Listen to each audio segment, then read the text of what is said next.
Uma auditoria feita pela Controladoria Geral da União aponta falhas contábeis de 202 bilhões de reais na gestão de 5 ministérios durante o governo de Jair Bolsonaro. O repórter Bruno Pinheiro com as últimas informações. Bruno, bem-vindo, bom trabalho. Quais são esses ministérios e essa investigação pode resultar em quê? Em 5 ministérios referente ao exercício de 2022. A você um ótimo dia, quem nos acompanha, sempre uma alegria, uma honra e uma satisfação. Esse relatório que foi divulgado nesta semana e elaborado lá no início do ano, logo após a gestão de Jair Messias Bolsonaro, revelaram várias distorções. A gente, inclusive, já tem essa arte, só para quem nos acompanha através de áudio e vídeo entender um pouco melhor. Olha só, exatamente no Ministério da Agricultura, um importante ministério, uma divergência no INCRA de cerca de 142,9 bilhões de reais. Já no Ministério da Infraestrutura, um pouco mais de 20 bilhões de reais. Logo na sequência, um outro ministério muito importante, Ministério da Educação, o valor em 17,1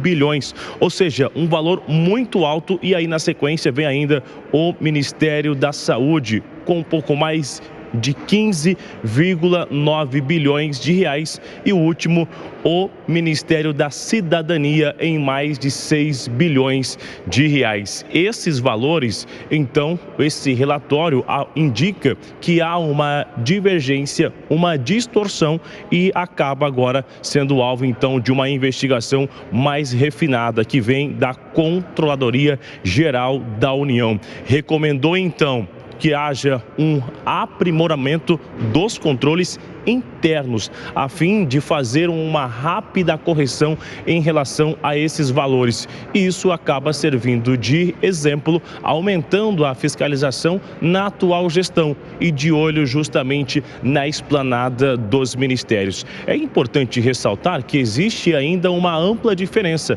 Aumentou cerca de 60% a esplanada da atual gestão do governo Lula, o que significa que é necessário aumentar a fiscalização, já que existe um número ainda maior de ministérios na esplanada. Agora aguardar qual será o entendimento e o que deve acontecer. Até agora, os advogados de Jair Bolsonaro não responderam a esses números que foram divulgados. Tiago. Bruno Pinheiro de Brasília, a gente continua acompanhando. Mais um giro com os comentaristas. Diogo Schelp, o que pode acontecer com os gestores, até mesmo os ex-ministros que ocuparam essas pastas na época, porque são distorções muito grandes, não é? Exatamente. Tiago, existiu, né? Houve uma mudança aí na lei de improbidade administrativa que faz com que seja necessário comprovar dolo, né, em desvios, enfim, má gestão dos recursos públicos. Então, é preciso provar que houve uma intenção de causar um dano ao erário público e isso, obviamente, dificulta bastante, obviamente, a punição à má gestão de recursos públicos. É preciso lembrar que esse problema, esse tipo de falha que é identificado pela CGU, é algo comum, vem acontecendo há muitos anos, né? Mesmo em 2015, por exemplo, foi feito um levantamento demonstrando falhas da ordem de bilhões de reais também, inclusive o CGU naquela época indicou correções que deviam ser feitas e conseguiu economizar ali cerca de 1,2 bilhão de reais. Então, é algo que diz respeito à má gestão, que é algo endêmico, crônico, né, na administração pública brasileira. Agora, Beraldo, de acordo com o relatório que foi divulgado aí na reportagem do Bruno Pinheiro lá de Brasília, ele falou justamente sobre o valor dessas inconsistências e o Ministério da Agricultura foi o ministério que mais gerou esse valor, o valor mais alto, com 142 bilhões. Que inconsistências devem ser essas, Beraldo?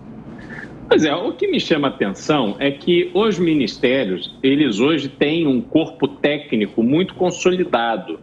É muito difícil que os profissionais que ali estão atuando, sobretudo lidando com um tema tão importante como esse, simplesmente deixem passar esse tipo de valor ou que ali desavisadamente registrem de forma errada esses valores. Obviamente, se houve uma fraude, essa fraude aconteceu a partir de uma orientação que veio de cima. Mas a gente imaginar que existia ali sobretudo no Ministério da Agricultura, que foi gerido pela hoje senadora Tereza Cristina, que até onde se sabe, uma mulher muito competente, muito dedicada, séria. Você imaginar que fizeram ali uma fraude deste vulto, me parece um pouco exagerado. É preciso se aprofundar nessa investigação e entender qual o contexto em que essas inconsistências estão aparecendo para que as pessoas envolvidas, responsáveis, possam se manifestar, explicar, dizer o que aconteceu ali.